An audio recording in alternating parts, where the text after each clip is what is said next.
Morning, everyone. I assume we're just waiting until it's 11 o'clock. I wanted to acknowledge that people are in the room already, and I Hey, see you. I follow Hi. you, Jen.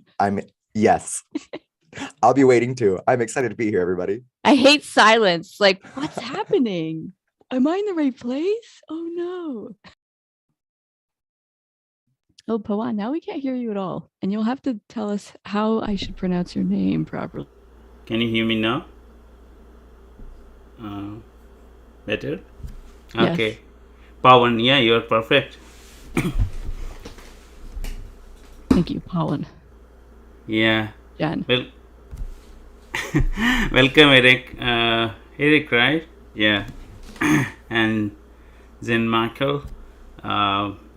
Matt may not be joining because of his family emergency came up, so he's not going to join. So we have 3 panelists with that.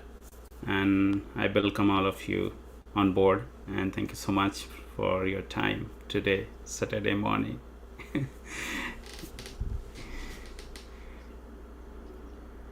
We're glad to be here also, Pawan, and thank you for having us.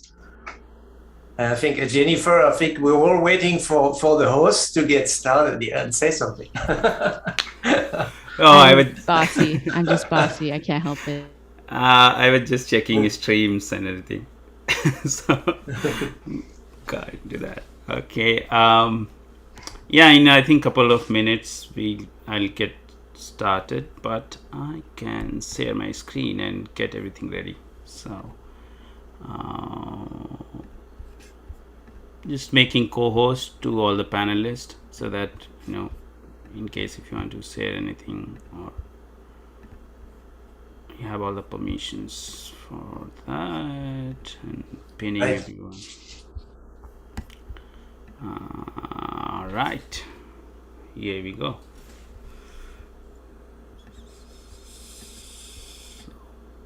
Perfect. And let's do the magic of sharing screen. Sometimes it's weird.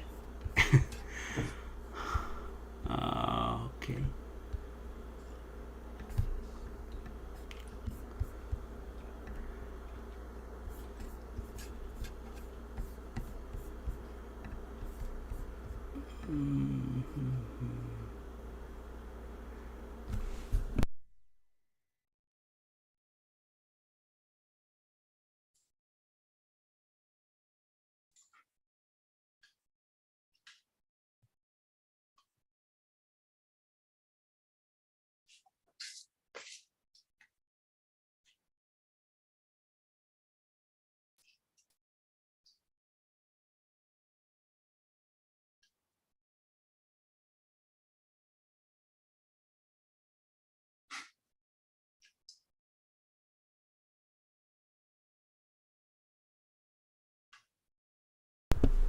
Yeah, I was just going to say, I think I'll be share over social media that the registration we started very late, like 5 days ago, but I think the response from people has been phenomenal, and I was not expecting that wide response from 20 countries, people joining, and I don't know how many time zones, but glad that people came in, and all goes to the panelists and the people who supported over online with Twitter, and so really happy to help so many people across the globe, right?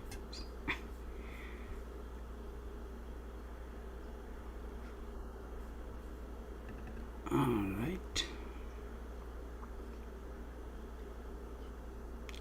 Well, it's beautiful work you do, Pawan, and we appreciate that. I think we all have a story. I come from STEM myself, so I'll be happy to tell a bit of my story. I come from France. Study on my PhD in the US. I see most people are in the US here so far, except we have Jennifer, and we have a few Canadians, someone from Germany. Welcome. Nice to have you here. South Africa and India in the house too. Here we go. They're coming in. Yes. My goodness. Yeah, we have people from Austria, Australia, and Germany, China, South Africa, in Nigeria.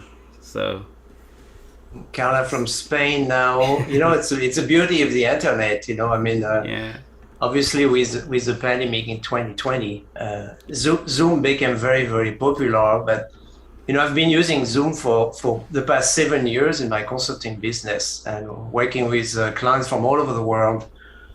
And it's pretty amazing, when you think about it, be connecting with anybody in the world just like that. It's really amazing.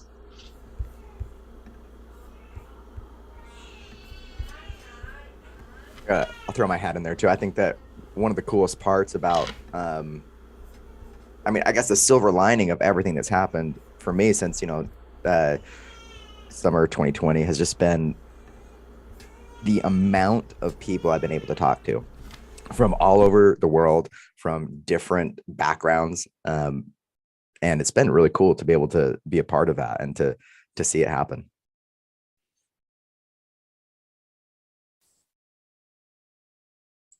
yeah. It's I don't know how things work, but it's really, I like the people, the way the pandemic, helped different ways in different region of the world, or did wrong.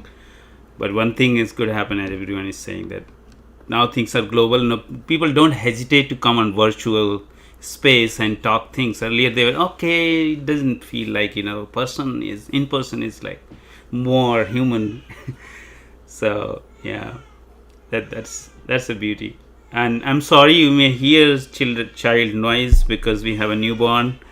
So and you will hear it's morning time, feeding time, and she is having bit colic behavior from yesterday. So I'm sorry, and please pardon for that. That's 100% okay, and I'm so glad that I'm past that phase now with my 18-month-old. Yeah. Pawan, thank you for doing this, and I don't mind the background. We'll see how it goes.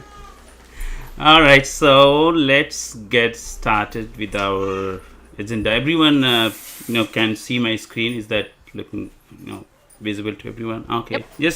Just use the chat in case if you have any questions or comments. So with that, let's get started with our event for today. First of all, welcome everyone, the panelists, the participants.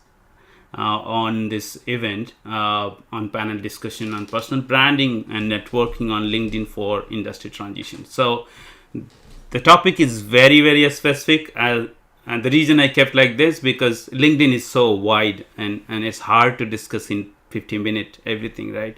So keep your focus on, especially the participant asking question, keep focus on this part of it, so that the panelist give you exactly what you want and help you. So with that, I'll get started.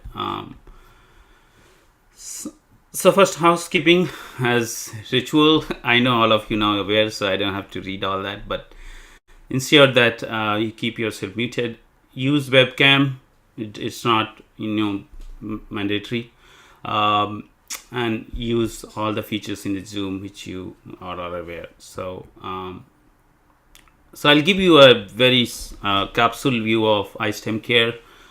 So it is spin out of pandemic in postdoc life. I was like, my journey is very much like coming from rural areas in northern India, lower Himalaya region, and my parents are farmers. They still do farming in there, and I don't have very strong primary education, but I don't know how it worked out, and I came into STEM and did Ph.D, then did industry job, and then did postdoc in WashU, and now I'm working at Illumina as a scientist, developing cancer diagnostics assays for better management of patients in clinic. So iSTEMCare was something my passion. I was like, I really struggled, so I thought not everyone should go through that journey, and that's where it came out while discussing with friends. We should do something, and every time saying if you design something, somebody will say it exists already, right? But still there is so much need. You have 9 billion people over the world, and there is no limit. So that's why we thought to create this global organization and not just limit to US or any country. And the whole focus, I think we want to go to developing world because there is lot to be done there. There is lot demand and people are not getting everything. So we thought to have inclusive. We have volunteers from I think 15-20 countries, and that's the strength. We can create organization like that. It has to be holistic, and we are scientists, so we based all the ideas on evidence, not just gut feeling and emotions. And it's a free access, and the most important thing that we emphasize, we understand what has all of us, I think, volunteering who are doing it, they have been through this process, and that's how we understand the problem. The overall mission is very straightforward, to work towards empowerment of STEM community across the globe. So ambitious, but let's see how it comes in future. And the whole idea is to be collaborative. It is not a classroom format. It is more of a collaborative format, and support people in the STEM community. We have a lot of initiatives. We've been doing webinars initially, but recently focused on workshops last year a lot. We conduct the STEM Professional Chat podcast or interview series. We did, especially first season went for people who undertook a totally different career than their education. For example, somebody did BTech in biotech or bachelor's in biotech, but they become a lawyer. Or they become economist. So how did they switch so drastic? And that was the whole idea. And next season will start soon. We have a small team doing STEMcom, not very active as now, but STEM learning team is really doing great job with these sessions. And so still new programs are coming on mental health, a huge demand, especially in developing world. Really people don't know what to do with these 2-year disruptions. So a small thing I started, this iCTT program when I got an industry job after so much struggle. So I thought maybe give back to people, and the whole idea is based on self-struggle and learning I had, and this program is totally non-profit. I don't charge anything for anyone. So, but the seats are limited, 25 people, and I do ask them to do donation to non-profit, so that you get serious people on board. Otherwise, people join and they just don't want to be, following things. So the whole idea, and this panel discussion is spin out from that program. While I'm doing that, I thought to get experts on board and help people at broader area, broader scale. So this is the whole, topics we have been going through. We have reached to the LinkedIn, and the panel discussions will continue. So these panel discussions are learning series, not just one sporadic event. I just wanted to let all the participants know that the next one will come on job search strategies. Next one is interview preparation, a lot of things, immigration, employment, negotiation. So you're gonna be learning till May a lot of panel discussion. So stay tuned for that. And with that, I'll stop speaking much, and I'll give mic to the panelists to introduce themselves. And we can go in the order. We have the slide image, the profile organized. So maybe Eric can go first, and then Matt couldn't join, and then we can go Jennifer and Jean. So over to you, Eric. Hey, yeah. Pawan, thank you so much for putting this on and for doing what you're doing. I feel like I need to, I'm not a STEM person. I am a humanities background. My PhD is in rhetoric, communication, and information design. And so I feel like I should say, why am I here? I'm talking to STEM folks. I think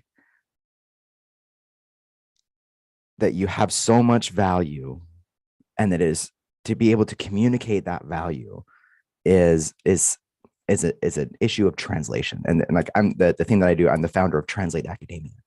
We have value, and it's a matter of translating it. And that's just a really fun thing for me to do. I've been able to help a whole lot of people in the past 18 months building what I built. I actually met Jennifer last summer, kind of building the same thing with higher ed. That's how we first got introduced. And I'm really excited to be able to be here and to be able to talk into this group of people that's just so varied, like I was talking about before. And so thank you for letting me be here. I'd be happy to connect with everybody on LinkedIn. And I also do a whole bunch of, I don't think that India has TikTok, but for other people that are out there, I do a lot of stuff on TikTok as well for how to brand yourself on LinkedIn. I'll pass it over to Jennifer. Yeah, awesome. Thanks so much, Eric. So Jennifer Polk, you can call me Jen. I spell that Jen, but I'm not offended if you put 2 N's in there. I also have a PhD in humanities, like Eric. My business is From PhD to Life, and you might know me from the internet. My main social is Twitter. I've been active on there for many years now. I finished my PhD 10 years ago last month, so it's been a while. And yeah, my business From PhD to Life, as I said. What I do these days is I help PhDs get clear on their career path so they can confidently market themselves for jobs they actually want. So the topic today is right up my alley. And over the years, I've worked with hundreds of PhD clients and probably most of them in STEM. I give talks and workshops at universities. And I also do occasional one-on-one consultations. But my main thing that I love doing these days is an online program, the PhD Career Clarity Program. That's a paid program. So if that's something that's, if you got the budget and you want some additional support, you can check that out. You can go to my website, FromPhD2Life.com, learn lots more, or get at me on the socials. Yeah, thank you for having us. Jean-Michel, you're next. You're muted if you're trying to talk. Okay, that's better. Thank you.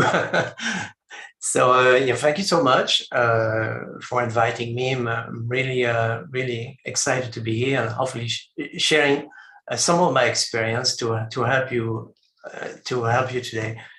I'll just so my clients. Let's share you a few slides, maybe just to show you a little bit of my STEM journey. Maybe that's kind of more fun that way. I'll do my screen sharing here. So, my clients call me the LinkedIn rocket scientist because guess what? I used to design rockets. I used to design power plants and rockets. And yeah, it's a French name, Jean-Michel. It's a little tough. So a lot of my clients end up calling me, Jean-Luc or Captain Jean-Luc of the Enterprise. Okay, so USS Enterprise. So that's okay too. Right? You can call me Captain if you want. But anyway, I was very young, and I was 5 years old when I watched Neil Armstrong step on the moon. And that day ignited a passion for space and aerospace when I was very young. And I was very fascinated with physics because I was always interested in learning about the working of the universe, right? So I come from a family of engineers. So my dad was a patent engineer in the automotive industry. Actually, I have a young uncle in my dad's youngest brother, Jean-Pierre, who lives in Montreal, Canada, who is a world-renowned dam and hydroelectric plant builder and civil engineer. My mom was a math teacher in high school. My dad pushed me to go to École Centrale of Paris, so the top professional engineering school in France. So I followed his footsteps after getting my PhD, my master with University Paris 13. So I come from software development and computer science. In France, we all have to do our military time. So I was at the time that was mandatory for all boys. So I went into the military as a scientist, and I had the chance to work with the French Energy Atomic Commission, the CEA of Saclay. And I used to lunch, lunch with my aunts, my dad's two oldest sisters, who were the first female engineers to work on designing the Phoenix and Super Phoenix nuclear reactor in France. So it was a really exciting time for me. So I was 24 years old. I was on top of the world, guys. And I was offered a job by the CEA. With my Ph.D. degree, I could have any job I wanted. And something happened. I had a very, very powerful dream.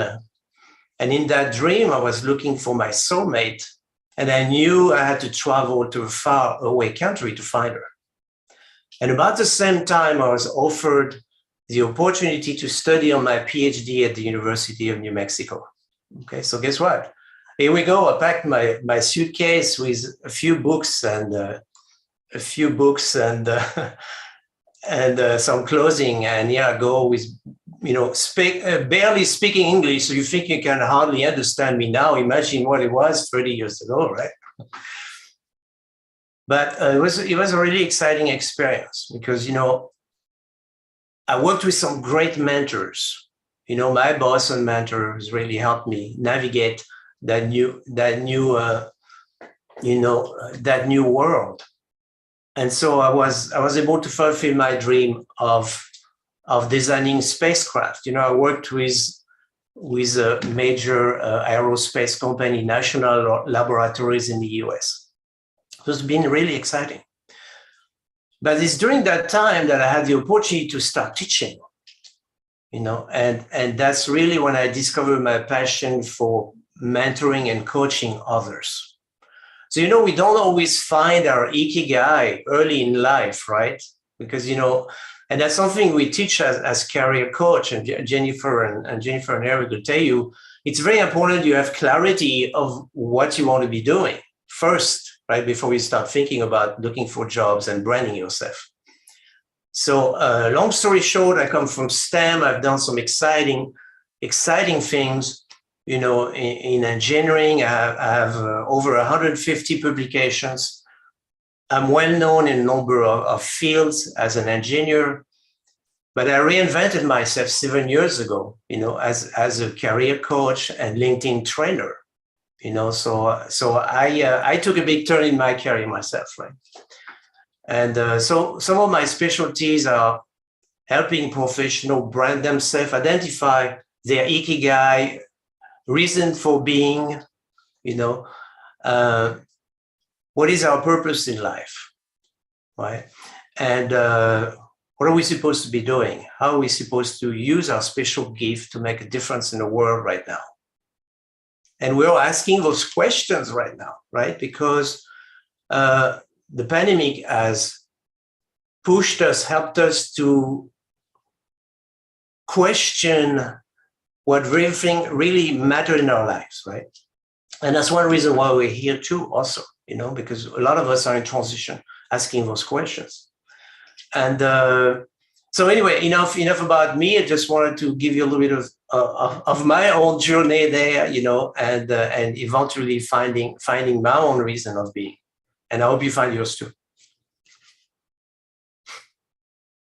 Thank you, all the panelists, for your intro, and I really learned a lot. And I just wanted to let you know that Eric has been doing a lot of profile reviews for LinkedIn recently on TikTok, and I've been following. So in case if in future if you want help or anything, or Jennifer also very active, all these people, I just wanted to give you a context that how did I meet these people, and they're not my childhood friend, but the only way we meet is on LinkedIn via networking, and they're happy to come on board and quickly to help others, right? So that's the power of LinkedIn, power of networking, and you see here in action. So try to be, and that's what we are going to talk today. Whole topic is on that. So let's not without further delay, I'll move on to the next step. I'll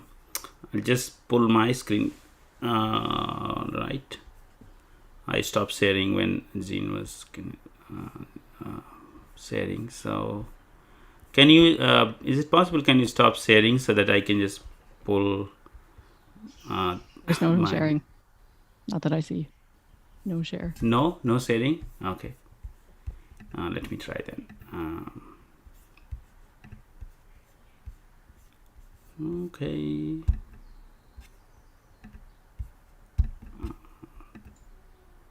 I have disconnected the Pawan, so I'm not sharing my screen anymore. Sorry. So no, I'm not sure what happened. Okay. Some people wanted live transcription, so I just enabled that. Okay, so just give me a second. Maybe it's my end. Okay, it came out now. So I stopped sharing because I thought it may conflict with you. So okay, now I think we are set. Everyone can see my screen, right? Okay, awesome. So before we go into discussion, I just wanted to give you, all the participant a capsule, a snapshot of the topic, so that we utilize our time to discuss more relevant things, more detail about the problems. And I already got a lot of questions from all of you, and I have passed that questions to the panelists yesterday, and they are aware of it. So we have tried to categorize, and we'll discuss out as much as possible today. So the personal branding is a sold out term, right? It's a lot of people say, okay, you should do personal branding, and it's a lot of confusion. And I was confused. So, but let me, give with this. So personal branding is something like, it's not like selling yourself, but it's like branding yourself. So you don't have to lie, or you're not doing marketing or selling things, but you're just genuinely trying to build the best out of you on table. And so the people know it. And if people don't know about it, then you don't exist. This is as simple as it is, right? So that's the whole purpose of personal branding, to develop social brand. And that's why we have people from social background here on board, because it's a social brand. So STEM people may not be too much expert in that, right? So that's the whole idea, to have people. And Yerek was asking why. so that's why. And it is about, okay, so there's a misalignment, but the whole idea is that it is related to popularity, confidence, status, and determination, and reputation, and self-fulfillment. On the right hand side, a funny image that everybody looks the same, but there is someone who is upside down, and he's trying to show that he is different. So the whole purpose on personal branding, that you are trying to show that how you are unique and how different you are from other people, right? While LinkedIn, still a lot of people, I get people, scientists or researchers or postdocs, PhDs asking, why should I use LinkedIn? And I don't understand why, why should not, right? So we have 200 countries on the planet and 675 million people on board, right? Still, it is skewed towards Europe and US, large part. This whole population of China or Africa, Asia Pacific is not on board on LinkedIn. But it's a huge way to give back to the other countries, from developed to developed countries. So you have 100 million jobs posted every month. There's a lot of statistics, not going to read everything, but there's a lot of value in LinkedIn. And all of you who are on board today, I'm sure you already know about it. But when it comes to LinkedIn profile, people say, okay, let's take my CV and translate it to copy it to LinkedIn, right? So, but it is not like that. It is something different. That's why it exists. Otherwise, why do you have LinkedIn profiles? So it's a common logic that it's not your CV, it's not your cover letter, it's not your degree. It's something different. But even if you create a profile, I'm not going to go into detail of LinkedIn profile creation. There is a YouTube video. We had a workshop last time. I'll share on the link. And there is a lot of videos on YouTube and everywhere you can learn, and a lot of articles. But a lot of a struggle goes, you have a profile, but nobody is looking at it. you don't have much connections, no one calls you, and you don't have any recommendations. So basically it's an inactive profile. And then when you starting to look for a job, and suddenly people come and start looking at LinkedIn, sending connection request, and immediately they're expecting that within 1 month I get a job, referral, everything should be done, right? So much expectation, but that's not networking. That's like transaction. So if you did not put in the bank any amount, you're going to transact and ask that, okay, give me back. How it's going to work? It's not going to work. So, and this is the situation most of the time. So it's not that something, wrong with you, that people are not talking to you, listening to you, not referring, liking your post on LinkedIn, but it's something you need is personal branding, but at the same time, don't try to copy. Okay, many times people do mistake, go to others' profile and sometimes literally copy things, or even they update their profile, they copy their job description, put it back, they look at their postdoc offer letter and copy that and put into their LinkedIn profile. So it's not like that. So the whole idea is that you're unique. So you have to work on you to find out what you want to put on LinkedIn and what is your purpose. And the whole game on LinkedIn or any social or digital space is keywords. So same thing I told you, that if I can't find you, I can't hire you, especially in this age of pandemic. A lot of things have gone virtual. Hirings are on social medias. All the advertisement goes there. I was reading 80% of the jobs never get advertised. Think of that, So and the whole process on LinkedIn is to network, because it is SEO based, search engine optimization based platform, which is most of social media, and it uses AI algorithm to suggest you more networks as you start growing your networks. So that's the game. So just wanted to give a small 1 minute. Some people asked on the question during registration, can you tell us a step-by-step guide, small? And I don't want to give pain to the panelists for that. It's a long topic, so just got something here. So first thing is choose a right profile pic photo. Don't take your Facebook and put it here. Choose creative cover photo. Spend time designing your cover photo based on your profile.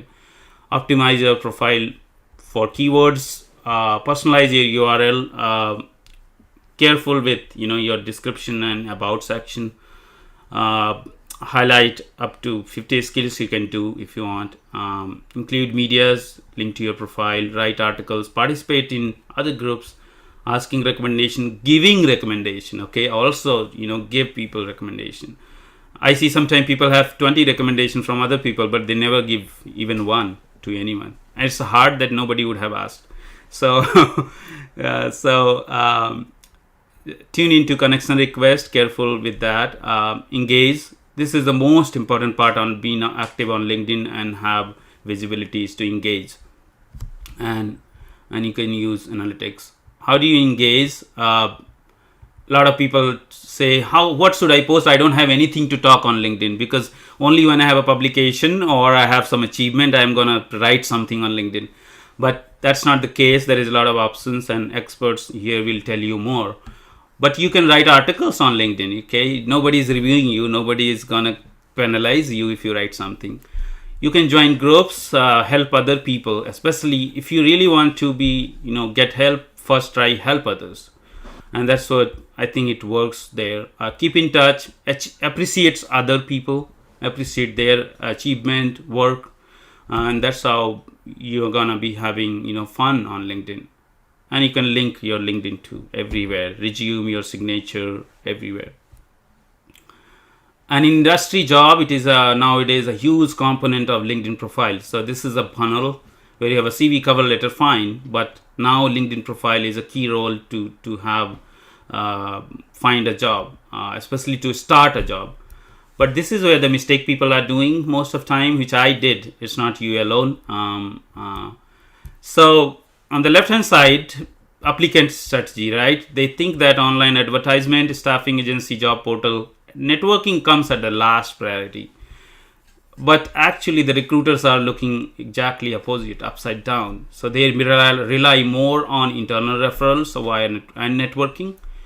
Then campus selection, which nowadays doesn't happen. So you have a LinkedIn, then you have a job portal they rely on. Last one, they rely on ads. So remember that they are hiring humans, they are not hiring robots. So to hire a human, they have to know about them, right? So if we don't know the person, how are we gonna hire the person? So it's the same way like in life, in social life, we echo with someone who is more we know little bit about than orphan person, right? Uh, uh, so networking, many people ask how to network, but networking is not something mystical word. It is like a social connection, right? When you meet someone, HR, you are doing networking, attend an employer's info session, career event virtually, you are doing networking, meeting guest speakers, here meeting panelists, you can do networking, right? It's a huge opportunity to do networking on right now. Talk with your family, friends, other people, post messages on LinkedIn and help others, right? So with that, hope I did not took a lot of time, but just to set up the show, I thought to just give this a small intro. And let's get started with this. So before I ask any questions, probably it would be nice to give the panelists can give their experience on LinkedIn, because that many people even don't value the LinkedIn, how it is helpful. So if you can take 2-3 minutes and just share your ideas, and then we'll go into especially related to job or something you encountered and which was very useful, and then I'll go with the specific questions. Is that okay? Yeah. I'll thank you for that review. I think there's a lot of solid advice that you went through, Pawan, about just like the things that we should be doing. And I think it's really important for people to recognize that all of those things that we're talking about, they're available. Like it's all there on LinkedIn, or it's all there on the internet for free. If you wonder like what should I be doing, right? You can go and find that out super duper easy. But as we have this thread going on in the chats about like the biggest thing to do is, what do we talk about? What is our brand? And I won't get into the details about how I went about discovering that process, but for me, it comes down to two things that everybody needs to be doing, right? You need to be engaging with people. Like you engage and talk to people. You want to discover what path you want to take. Find people that have different paths than you and start talking to them and see if that resonates, and then start following that path. The other thing I'd recommend that I mentioned in the path as well, or in the thread, is to get on LinkedIn Learning. Don't take those courses to learn how to do something. Take those courses to learn how to talk about all of the things you've been doing for the past decade already. If you like, we need to embrace the fact that as an academic and as a teacher, you are nothing but content creators. All you do is create content. Now you just need to pivot. You just need to change your audience and change the genre to LinkedIn and to a more lay audience. And you have 10 years worth of things that you can talk about. People love interesting intersections. You are an interesting intersection. Adriana Cavarero, Cavarero, one of my very favorite things that she says is that each of us are unrepeatable and unique. Be unrepeatable and unique. Don't go look for the shiny new job. Be the shiny employee that people want to seek out. And there's a lot of different things we can do about that, but it's going to take some learning, some humility, and some action. Like you have to hit post. You have to hit send. I'll pass it on. Yeah, cool. Pawan, did you want to have the slides still visible? I can stop. Yeah, it might be easier for folks awesome. to see us. Thank you. So you asked how we use LinkedIn, right? And specifically in the context of jobs. So let me answer that for myself, of course. So I'm self-employed and I'm not looking for a job right now. And I also am unlikely to be looking for a job in future where recruiters are in play. So the way that I use LinkedIn and the way that I envision using LinkedIn is going to be slightly different from how other folks use it. I can hear typing, so who's doing that might want to mute yourself. Um, so because recruiters won't be in play in any future job search that I am running, I don't think. I'm worried. I'm less worried about like putting the right keywords in my headline and in my about section and sprinkling throughout my experience section, right? Because that's really good strategy, but like that's not as important to me. What is important to me, right? After I've identified why I'm on LinkedIn in the first place, that is to engage with folks in my professional community. And for me, it's a super important tool because the folks who are in my field, whether other business owners, self-employed people, other career coaches, transition coaches, but also folks that work in professional development and career services at universities, that community of professionals, right, that network of people, they all use LinkedIn. And it's a way for me to stay informed. It's a way for me to learn about what the latest is going on. That people post articles that they've written. They post about their experiences. So I don't mean to belabor this point, but for me, it's less about like keywords and much more about engagement. So I remember on Pawan's list about, how do you like with the steps to take on LinkedIn, and like engagement was down at the bottom as number 11 or something. And I was in my mind, I was like, put an arrow beside it, whoop, because that's why I use LinkedIn, right? So I want you to take away, why are you on LinkedIn? And therefore I'm going to do X, Y, and Z. Does that make sense, folks? Right? So don't start with Pawan says I have to do this. Why are you there? And then what are you going to do? Yeah, I like that point, Jen. I think the idea was to, it's like a bottom line. So no, it's not wrong. It's just that it really depends why you're here. No. That's awesome. So important things are always said at the last. Okay. St. Michael. Oh yeah, sure. So I think I'll start where Jennifer was there. Is that number one, you really have to understand what you want out of LinkedIn, right? You have to understand where you want to go in your career. So before you do anything, you need to gain that clarity. Okay. Once you have the clarity, then you can brand yourself. Now, I'm a big proponent for your online brand on LinkedIn. I'll tell you what, because right now, particularly with the pandemic, we've had about 4.5 million Americans quitting their job or changing job every month in the past year and a half. Okay. So in 2020, 50 million people have quit their job in America only. Okay. So it's a job hunter market, guys. It's an opportunity, right?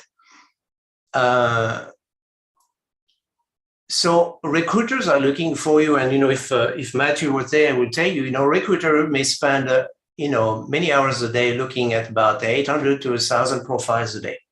And you know what the recruiter does all day long? They roll their eyes because they can find a well-developed profile, right? People. So it's very important. Think of it as LinkedIn as your professional portfolio. It's your professional portfolio that's going to carry you from now on to the rest of your career. Okay. So usually my recommendation for that is your profile has two different aspects. You got your professional aspects, your highlight, your accomplishments, your awards, your recognition, the things you do well, great stories of accomplishment, but you also want to share a little bit of your personal story. So usually I recommend you write in the first person, share some of your personal story, and how it fits into what you're doing now and where you want to go next. Okay. Because, the recruiters, your next hiring manager, your next boss, they're just people, And people are looking, you want to make that emotional connection with the reader, right? Because when your boss comes and says, okay, I've got Mary, Joseph, and Peter, right? And they are all have the same credentials, the same experience. Guess what? I'm going to hire the person I like, right? So don't be afraid. And I know we all, most of you're coming from science, engineering. Most of us, we are introvert, right? But guess what? Most of us are introvert anyway. But you have to put yourself out there a little bit. Start sharing a little bit of yourself, and you're going to see that magic happens. Because now, number one, with more content and the right keywords and right SEO optimization, you can be discovered. I know someone asked a question about, do we need a premium account on LinkedIn? Amazon says, yes, you need a premium account. I'll tell you why. Because you will be a featured applicant. What does that mean? It means that when a recruiter searches, all the premium account holders, candidates will show before everybody who doesn't have a premium account. So that gives you an advantage, right? So it's only maybe 20% of people on premium. So you're already beating 80% of your competition for a few dollars a month. Okay. So, I know it's an open-ended question. There's so much we need to talk about, right? But so start with your brand, your professional story, your personal story. And then after that, it's going to be about networking with the right people, right? So, but anyway, I think I'm going to stop there because we could talk about LinkedIn forever, and we're trying to get some structure into the discussion here, right? Oh, and I muted you. Ha. Power. You were typing. Did that answer the question? Who knows?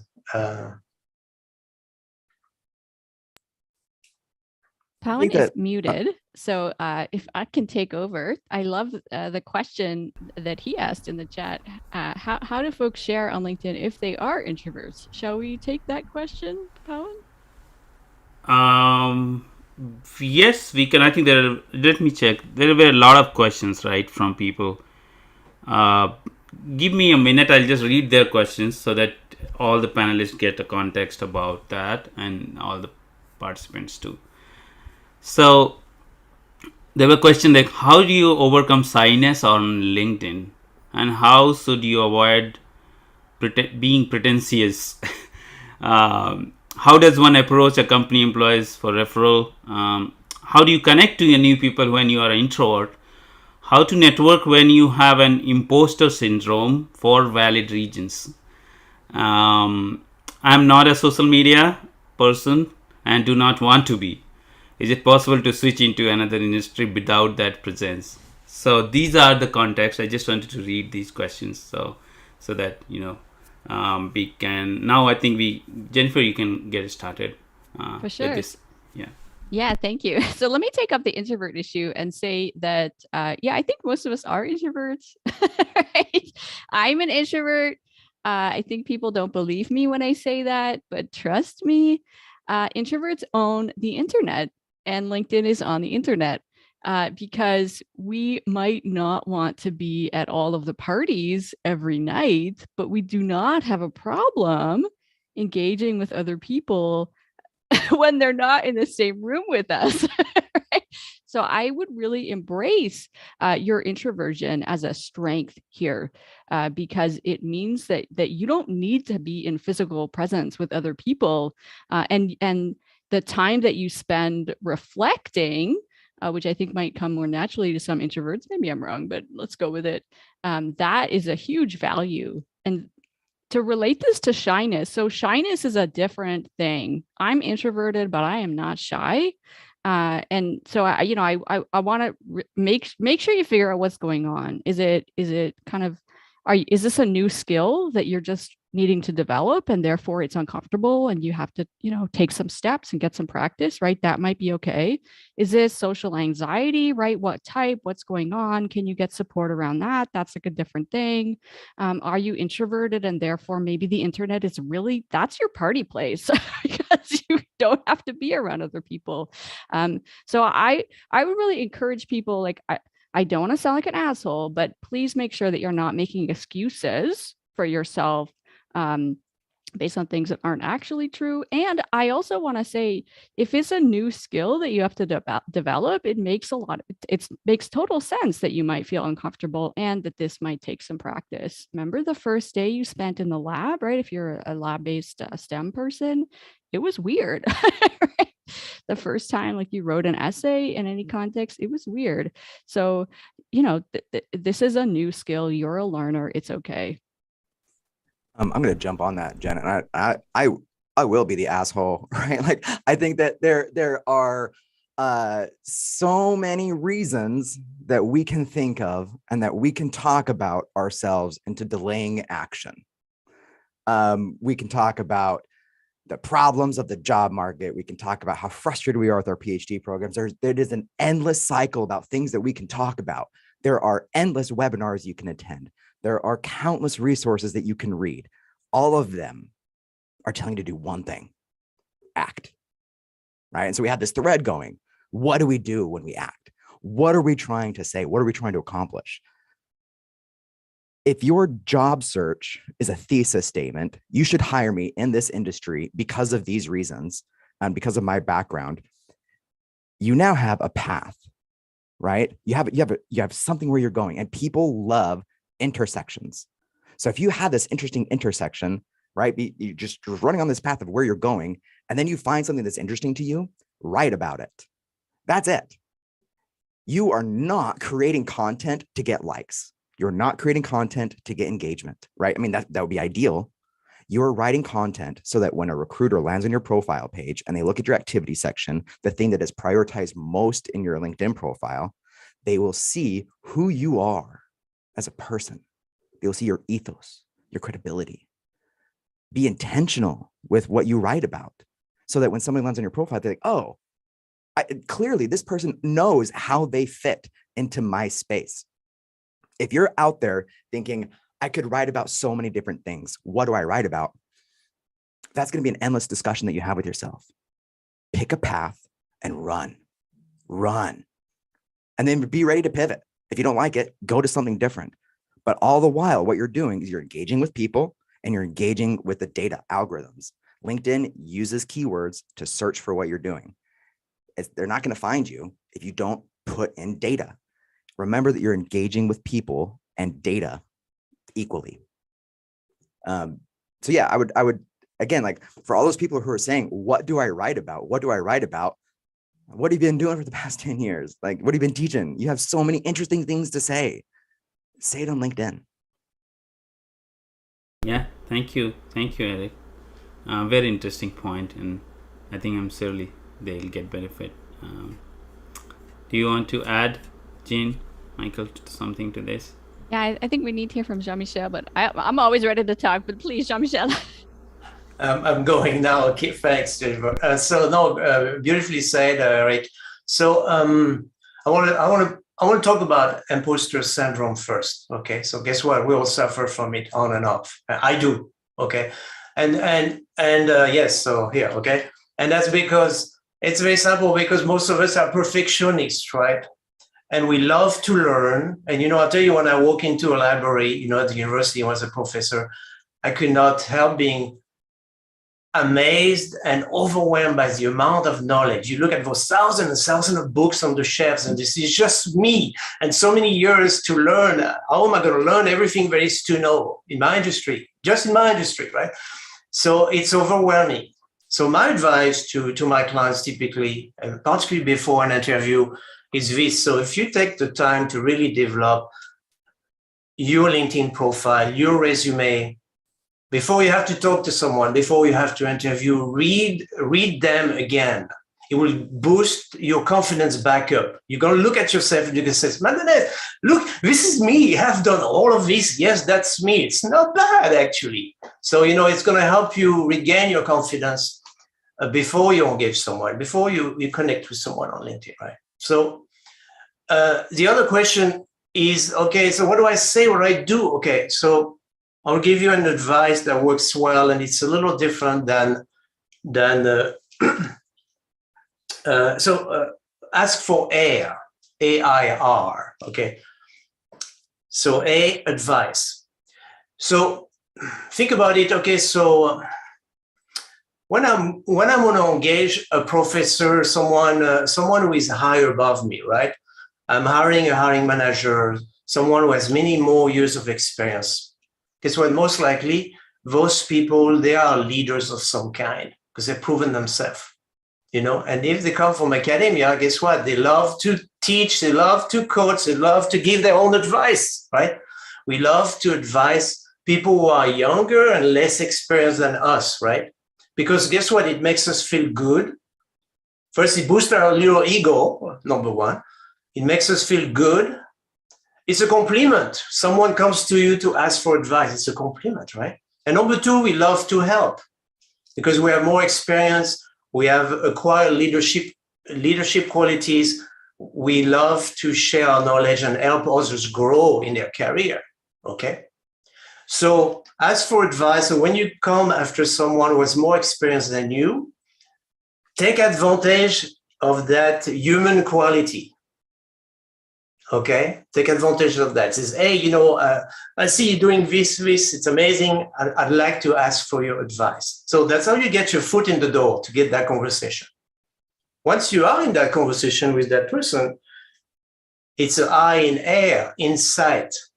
Ask that person to give you insight into the industry, into the company. Maybe ask them to give you insight on how they did their own transition from science and academia to industry, for example, And finally, at the end, recommendation, AIR, R for recommendation. Now, at the end, ask for their recommendation. Can they connect you with the right person to talk to, etc.? Okay, so try that strategy. Take advantage of talking to a more senior person. They love to give you advice.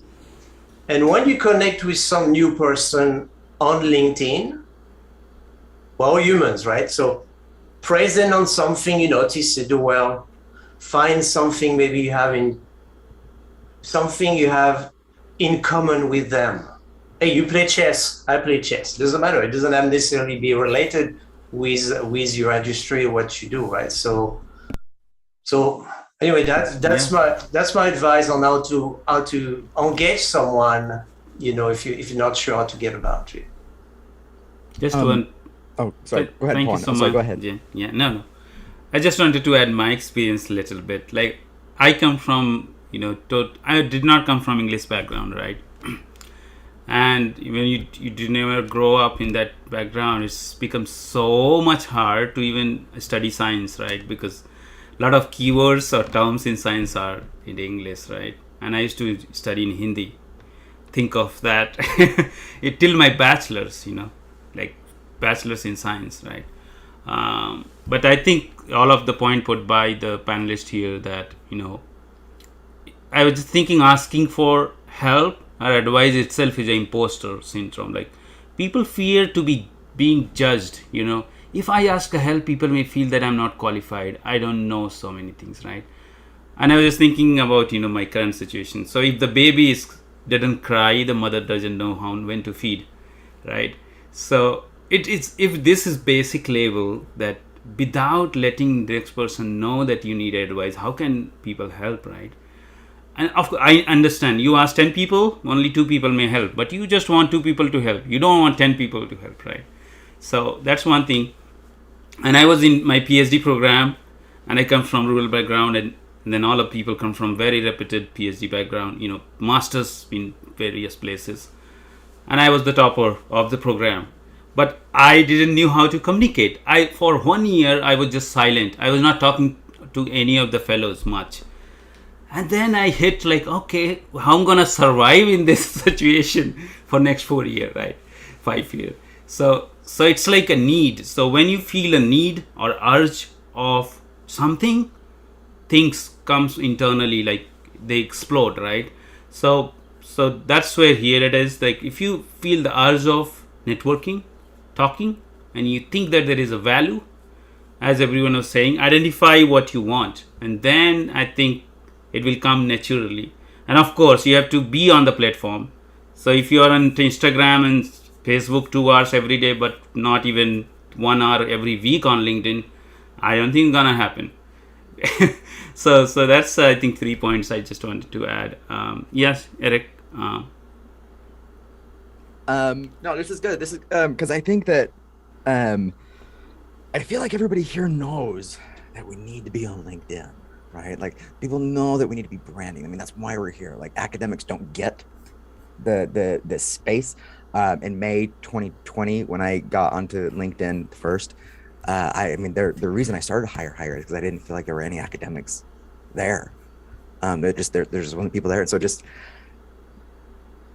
here's what I'll say. The hardest part about all of this is knowing what to do, and not the things that you need to do. Like you know that, like you need to post, but what do you post? That's the hardest thing that we need to be coming to.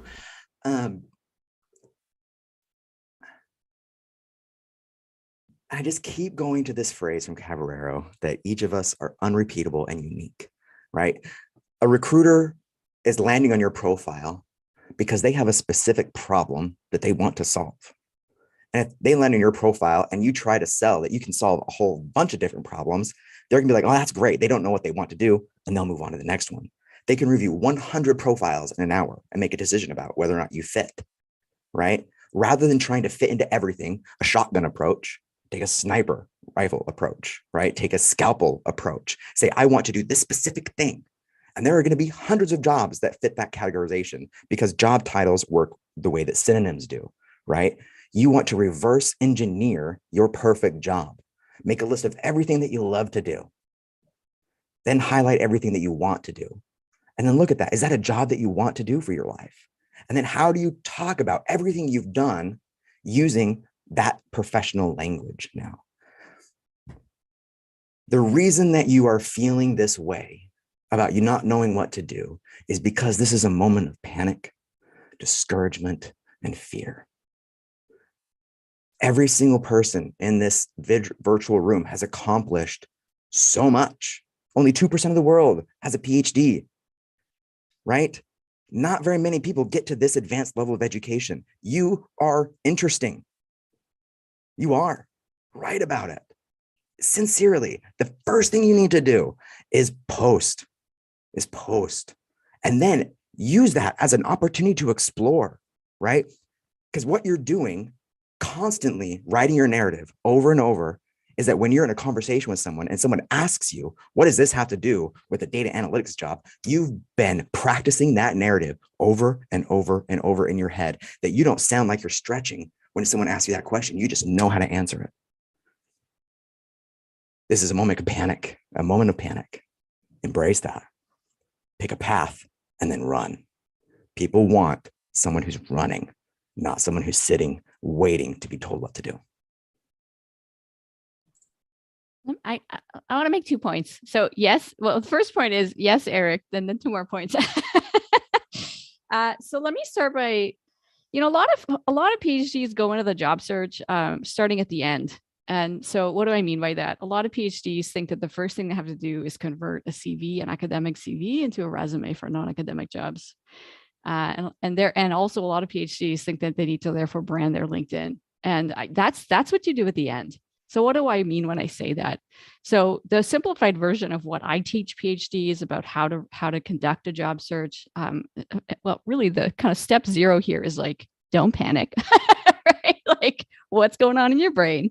But then let me break it down kind of after that, the 3 steps. Number 1, focus on yourself, right? So that's self-reflection, self-assessment. You can do this all on your own. It's great to involve other people in this, please do, but really, this is on who you are. What do you want to do, right? So focus on yourself. When I teach this at the end, I have my students do a focus statement. It's like a mission statement, but it's just for you. It might morph into something that you put in LinkedIn, but that's not the purpose. The purpose is to give you an anchor, right? When everything else is uncertain and swirling and chaotic, right? You have an anchor, and that's your focus statement. Then step 2, I call identify possibilities. And that's when you go out and you research what could be out there for you. And a big piece of that is going to be doing informational interviews. That's not all of it, but that's a big piece. And yeah, you can use LinkedIn to make some of those connections. So that's step 2. And at the end of that, you've got kind of a short list, not too many things, but a short list of possibilities in terms of job titles or employers, right? You've identified the location where you want to work, 1 or 2 places, maybe. Okay. Then in step 3, and this is where people want to start, this is the end, I call market to employers. And that's when you're going to worry about really optimizing your LinkedIn profile for recruiters, right? You had a LinkedIn profile before, but now you're really going to brand it properly. You're going to write that about section. You're going to worry about resumes now, right? So if you're starting at the end, well, no wonder you're freaked out. Like, just chill, right? Go back to the beginning. Second point to make here is that asking for help is a skill and a strength. So if you need to take a sticky note and write this and stick it on your computer screen, asking for help is a skill and a strength. It's a good thing. Just remind yourself of, maybe make that your new mantra, because I get it, right? In academia, it can feel like, that's not what you do as a successful person, but it is what you do. It's one of those secrets. So asking for help is a good thing. It's a skill and a strength. It's how you show up as a leader in the world. It's how you impress people. It's how you begin real meaningful conversations. Getting off soapbox.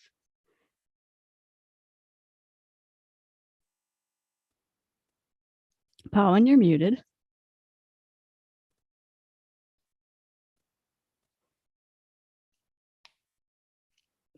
I don't think Pawan realizes that he's muted. Can I unmute him? Let's see. Sorry. So I was just saying that as things are flowing in the chat, and we have four questions. I'll just read for all of us. So first question was, how do you make your LinkedIn profile appealing to range of audience?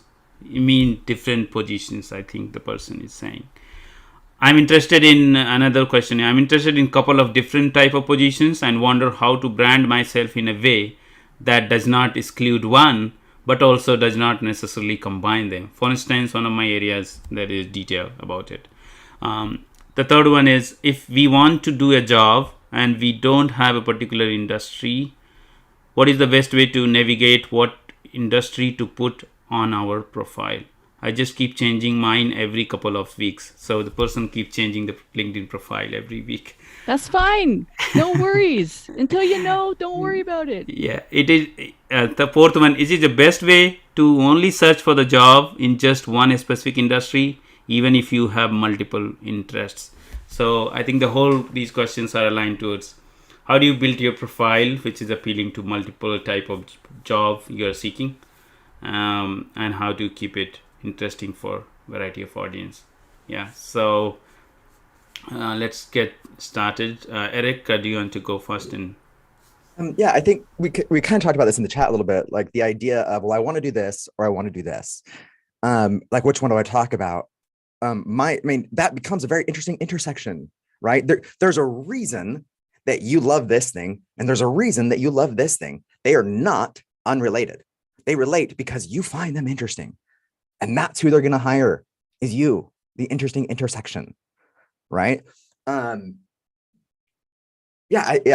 think that's full stop. Like be that. And okay, I'll add this too. Okay, I think that so many of us, right, think that our future is going to be tied to our subject matter expertise that we've developed. Like, if you're a chemist, you're going to be you have to do something with chemistry.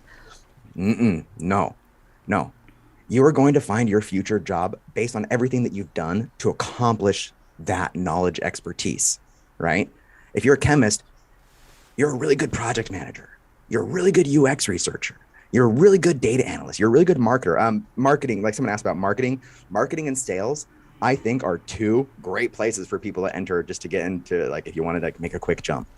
But understand that when you're thinking about your identity, academia has trained you that your identity is associated with your knowledge expertise. Your value in industry is going to be based on everything you did to develop that knowledge expertise. Then your knowledge expertise becomes a case study, an example of how you're great. Not everybody needs a chemist. Everybody needs a project manager.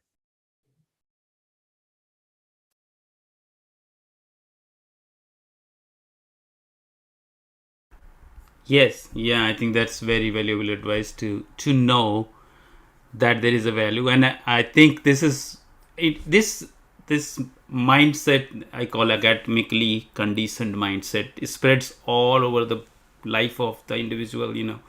Asking for advice. Why people don't ask? Because we are taught that if you ask advice, you have to give authorship in publications. So let's not get into take help much. Ask PI's first recommendation to take help. So there is a third person controlling your desire to network or talk to people. Then here, what was Eric was mentioning, right? The same thing, that we really think that we are what we do, but as a profession, for earning our bread and butter, to survive in the life, right? But that's not the case. I can tell you with my example, to be honest, revelation, I never wanted to do PhD, and I don't like to do too much of research, because I think that it's not adding a lot of value immediately when I'm gonna living on the planet. It may be once I leave the body, I am not there, so who cares when I'm not there and something happens, right?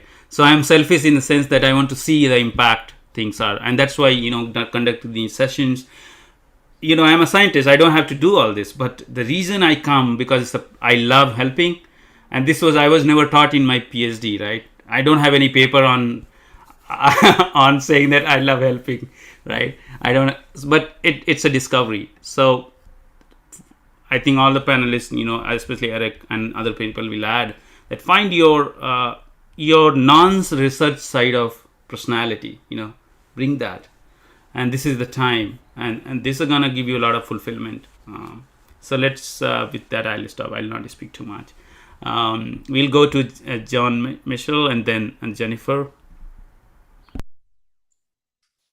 So I think we've covered some great things here, and we've all asked that, and I questioned myself too. I was doing the same thing, I thought I was doing the same thing for 20 years, right? Designing spacecraft, writing codes, and then it's like, okay, I want to reinvent myself, but you feel like you can't do anything else, right? Because that's what I've done all my life. What else can I do, right? Who is going to hire me? And like Eric was saying earlier, it's not about the things you do, it's the skills you use to do those things, right? And it's really what you're marketing. So you're not marketing the job you're doing or job title, you're marketing the skills you're using to do the job, okay? And then you look at how those skills can be applied to other industry, other areas, other type of jobs. So it's all about how you present yourself. And I get this question all the time. I know somebody asked me, says, well, I've never done this job before, can I go that job? So typically, I work with clients and I ask them this question. It says, okay, do you think you can do the job of your boss? Okay, you can ask yourself this question, can you do the job of your boss? And a lot of the time you're going to be surprised. You can say, actually, I can, because anytime he takes off for a long vacation or something, guess what? He puts me in charge and I'm doing all the work, and then he gets used to me doing the work, even so I don't get paid for it, right? So, so if you want a specific job and you have clarity on that, brand yourself as if you're already doing that job. Okay, so don't be afraid of that. And it's all about how you tell the stories, because guess what? You were already doing that job before. You just have to pick out the right stories of accomplishment, some of the things you've done in your career that fit exactly into what you want to do now, and tell the story. And remember, we're not job hunters. We are all problem solvers. That's all we are. Okay. You need to change your mindset. You're not a job hunter. You're not a such and such job title. You are a problem solver using specific skills. So how do you tell a great story? So my boss came to me with a special problem to solve. So I highlight what was the problem. Number two, I came up with a solution to solve that problem. So highlight the solution. Number three, implementation. How did you implement the solution of the problem for solving the problem? And number 4 or 5, I don't know where we are anymore, right? Results and accomplishment. Did you get the results you expected? And finally, did you get any recognition for a job well done? Okay, so that's how you tell a great story. Okay, what was the problem? The solution you came up with, implementation, results, recognition. So, and we have clients, they rewrite their work experiences this way, using this model. You can be like, okay, what do you do? Oh, I'm a manager. What do you do? Well, I manage my team. Okay, tell me something I don't know. Tell me something exciting. Well, humans, we love stories, right? This is why we love to watch reality TV shows, right? Because we are looking at people who are faced with a challenge, or who are overcoming terrible things that happen in their life, and we see them rising up from the ashes, solving the problem, right? So that's how you tell a great story. Okay, so you tell a great story, and that's how you connect emotionally, and you're going to see, you want to stand out, that's how you're going to stand out. The way you present your accomplishment in the form of great stories to connect with humans, to connect with a reader. Thank you, Jean-Michel. Mm-hmm. Yeah, that's very important part, and I think people can use that while writing your about summary on LinkedIn. Somebody was asking in the chat what to write. Can I write everything? I don't think you can write many pages, but it's like your abstract of your journey, and you can look at someone's profile and just learn from them also, right? How did they write? So just to add that. Yes, Jennifer. Yeah, sure. Yeah. So I tweeted yesterday, Twitter, by the way, I'm from Ph.D. to life. So some of you might have seen this, but this is a quick reframing exercise. So a ton of PhDs think of themselves and talk about themselves and write in emails about themselves like this. I'm a PhD in X with a specialization in Y. And that's all focused on content, knowledge, subject matter expertise. And there's nothing wrong with that. But that story that you're telling about yourself, right? That's a story that you're telling about yourself. It is not the only story that you can tell about yourself. So here's 2 sentences to say, instead of saying that, you could say this. So I'm PhD in X with a specialization in Y. That same person could say, for example, I currently work as a social science researcher. What I find most meaningful is developing insights that lead to positive health policy change. Right? So exact same person, but totally different story, totally different message, right? So you want to figure out who is your audience here and what do they need to hear from you so that they can make decisions that affect your life. So just remember, there's lots of different true stories about you, what is true and also useful for you going forward. And I also, again, I'm here making 2 points. I want to talk briefly about what to say, what to write when you're asking people to do an informational interview, for example. And I think there's been some really great advice already shared. So subject line, if you're writing an email, there's no subject line on LinkedIn, but informational interview ? Is perfectly fine. Can I talk to you about your career ? I mean, wouldn't overthink the subject line, just have one, make it descriptive. Dear Jean-Michel, I participated in the panel discussion that you gave yesterday, and I was really excited to hear you talk specifically about, and then you mention it, right? So that establishes a connection. Why do you know Jean-Michel? And there's a bit of flattery built in there, which is always nice. So that twigs something, right, in his brain, like, oh, nice, cool, okay, I feel good. Why are you writing? I would love to talk more with you about why.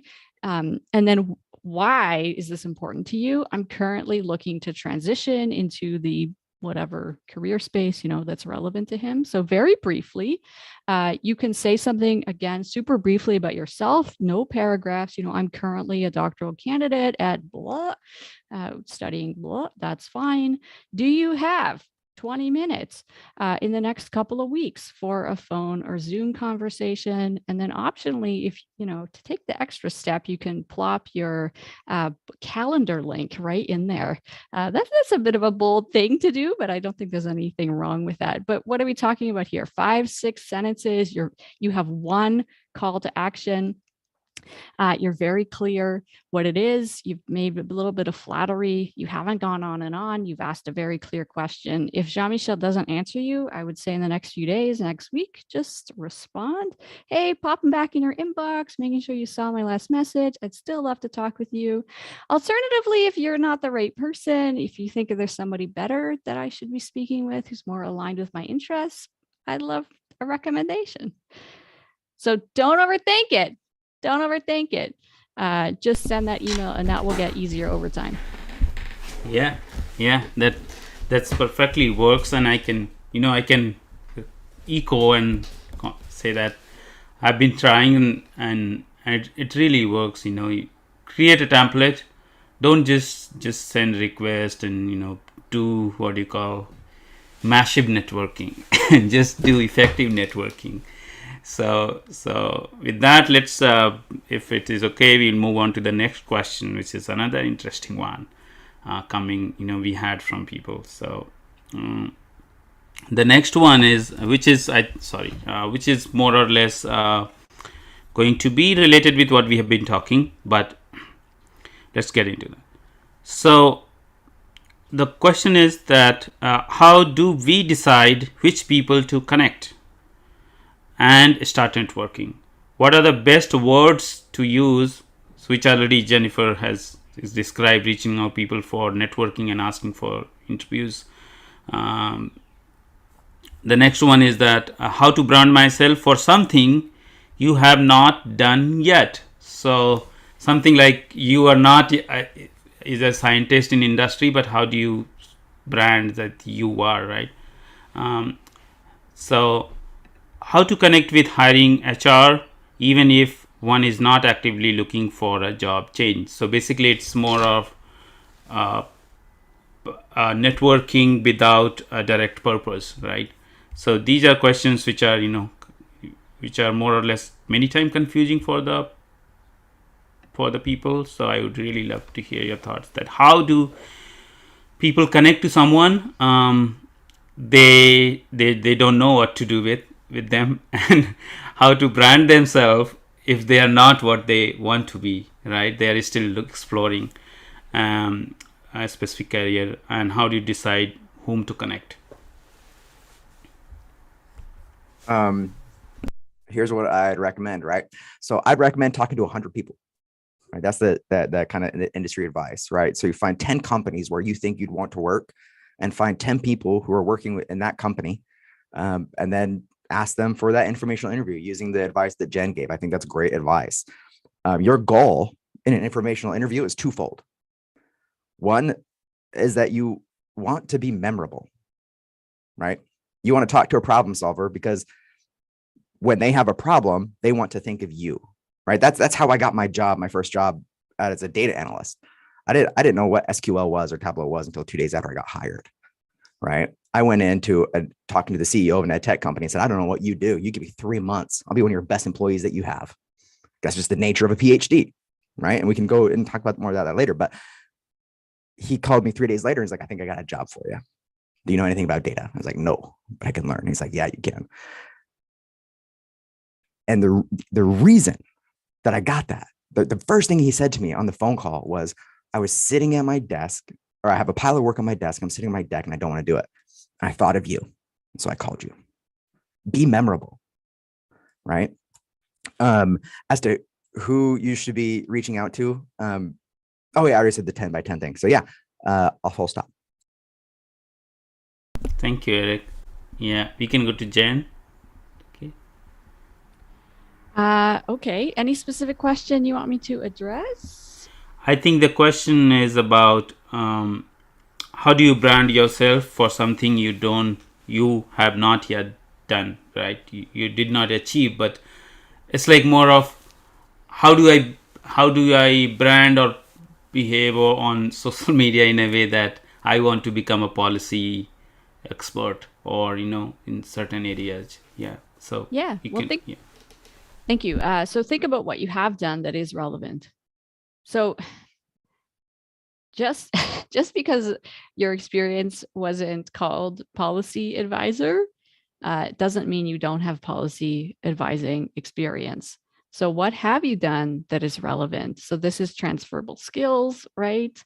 Just because you haven't engaged with stakeholders, well, you have navigated relationship building with students, other TAs, instructors, the dean, right? So you have engaged with stakeholders, you just didn't call it that. So think about the experience that you do have and then draw those connections. Don't lie, of course, but you can always say, like, if pushed, no, I don't have this particular experience. What I have done is, and that connects with what you do because blah, blah, blah. Thank you so much, Jen. And just to add before we go to Jean-Michel, that most of time the block is in the mind about people think academically, that, for example, a very sold out thing, doing MBA if you want to get into industry or business side of the job after academia. You don't need a degree for everything you do in your life, right? So that has to be, thought through, that how can you have done marketing a lot in your PhD, or not consciously but unconsciously.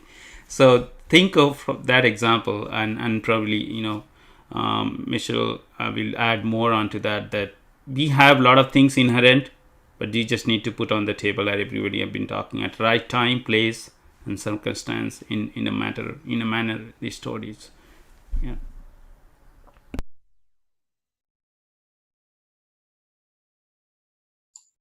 Yeah, all those most, actually, if I talk to my students again now, tell them don't go for a PhD. I'll be like, you're going to spend years and years, and then, unless you really want to know, you want to stay in the science field or stay in academia, etc., right? Make a career of it. But anyway, so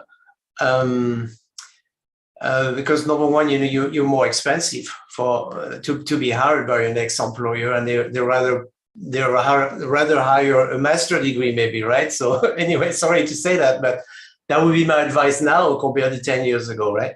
But so the idea, I think, is that you want to start connecting into the industry you want to go into, right? So just like Eric was saying, so you want to start connecting with people in the right industry. You want to identify companies you would love to work with, the beautiful thing with LinkedIn, if you have a premium account and you're looking for jobs on LinkedIn, okay, so there are about right now probably 7 million jobs available in the US on LinkedIn right now, okay. The beauty of a premium account is it will help you networking, because LinkedIn will tell you, we show you the alumni, your alumni that work at that company. LinkedIn will show you your connection that worked at that company.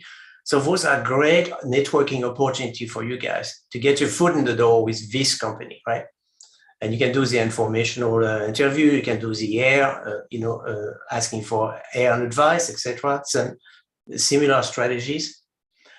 I'll give you an example of a client. So I talked to a client a few months ago, and she told me, Jean-Michel, I hate my job. Okay, I've been doing this job for years and years and years, and I hate my job. And then we're working towards, well, what do you enjoy doing? Why are you still in there? Well, this is because I love organizing, employee picnics. Everything that has to do with engaging our employees. Training our employees. Outings. And then we figured out, okay, so it looks like you would be a great event planner. Where he says, yeah, Jean-Michel, I'd love to be an event planner, but I have no experience. Who is going to hire me? He says, what do you mean you have no experience? You haven't been paid for being an event planner, but you have been doing the job. You've been using the skills. You have a Rolodex of contacts, right? For venues, for food, for locations, vacation spots. He says, yeah, well, so you've actually been doing the job as an event planner, okay? So again, like Jennifer was saying, it's about extracting anything out of your experience that is relevant to what you want to do next. Okay, and it's all about how you present your story. It's all about how you package your experience. That's really where the magic happens. It's how you repackage those skills you've been using. Okay. Did I answer all those questions, Pawan? Yes, I'm not sure. yes, yeah. No, Okay, very much relevant. I know we're all over the place sometimes. I know. No. We are kind of reaching to the time, so maybe we'll take now. I think we covered almost all the other questions we had. Like there were some questions how to become visible to recruiters. We covered already. How should you make sure your profile catches attention? Done. How to be more simple in our branding and networking. What are the key things that hiring authority is looking for? I think we covered with the panelists, talking a lot of other things. There were some questions that do hiring managers compare resume, CV, and LinkedIn profile? Yes, they do look for, consistency is the key. So don't make inconsistent things in CV and LinkedIn. How does companies differentiate normal profile and overhyped? I don't think we are doing spy research, so don't get into that how people looking for high profile. Premium account is required, but I would say if you can't afford it, that does not mean that you are not visible. I have never had premium account. I just got 3 months free from LinkedIn itself, so I'm using. I never paid for it. And if you want to try, the 1 month is free, so you can be 1 month active, try everything, and if it helps you, use it for another month. But you can use month by month. While conducting informational interviews, that's another whole section. Okay, so I think these are all questions. If you have a specific question, we have another 5 minutes or 2 or 4 minutes. Maybe we can take one questions. If anybody has, you can unmute yourself, ask questions. I want to ask a question. Hey, Mayur. Yes, go ahead. Hi.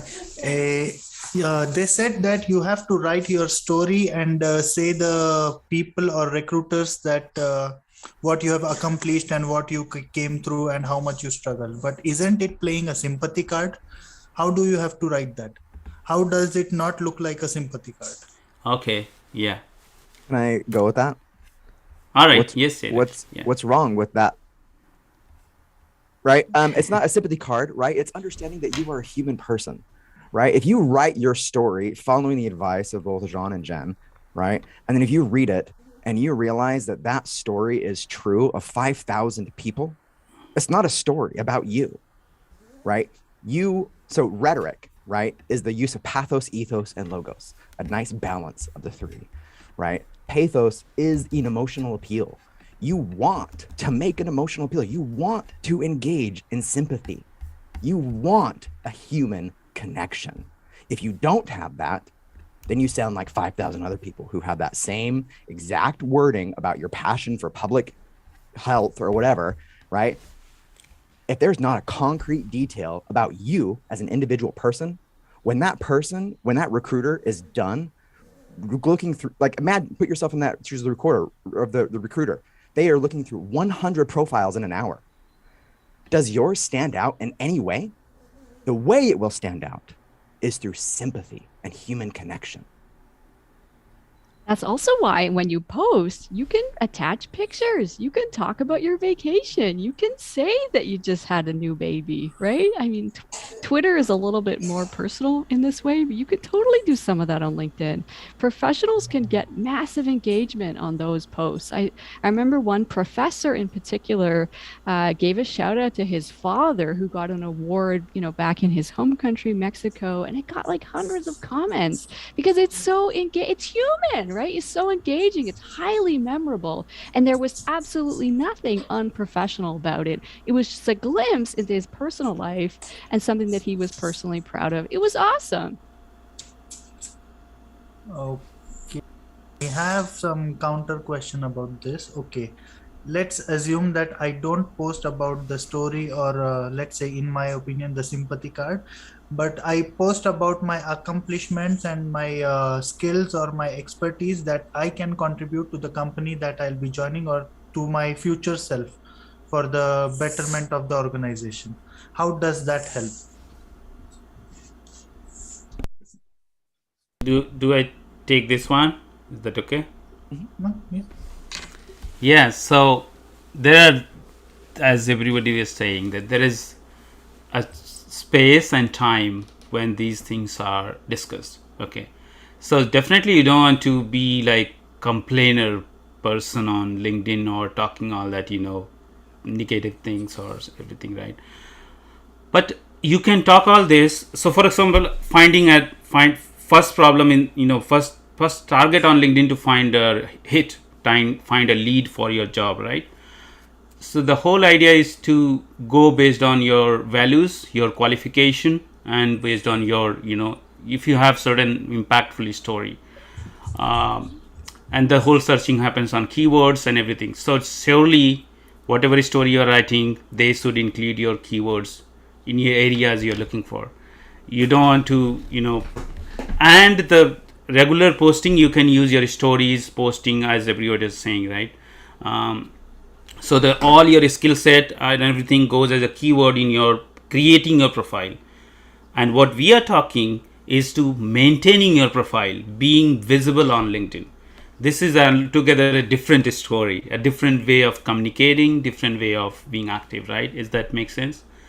So we did not cover a lot of making your profile. So that is another realm of LinkedIn. How do you have the right keywords? And we touched on it, but there is a huge amount of technical things there. So I posted a YouTube link video. We had a whole discussion on that in last year. So if you want to watch on that side, I think that would be helpful. Is that helpful, Mayur? Yes, it was helpful. Thank you. Yeah. Thank you. So if not, then we will try to conclude. So give me a minute. I'll share my screen. I have something to or maybe not. So let's not do that. We don't have time. So first of all, I just wanted to thank you to all the panelists for such an engaging discussion. This is one of the unique event, I think, with us in iSTEMCare. A lot of discussion. I really never felt that people were not knowing each other. There's a lot of discussion here. So one of the ways to give back is to give feedback for anything you do. And I just wanted to request everyone to write notes on LinkedIn, tagging these panelists, people, iSTEMCare, us. If you got benefited anything from it, just use 2-3 lines. Tag us, write about the event, take snapshot of the here event, post it. That's how you give back, right? Because this is a free event. Nobody is being charged for anything. The second point, that I'll send you out a feedback form. And if you could give your 2 minutes, just, take optional questions and give the feedback. And I'll share back to the panelists, and they will have that one as a proud moment that it was helpful that they spent their 1.5 hour out of Saturday morning. So and third point I wanted to add, that if you are looking for opportunity to volunteer and you're really not finding ways to get started, you can visit our website, join us, volunteer. We are not recruiting you, but we want people who can help other people. So that's the whole platform of volunteering. It's every time weekend work. We all work full time somewhere. So try to join us and work with us and do such events.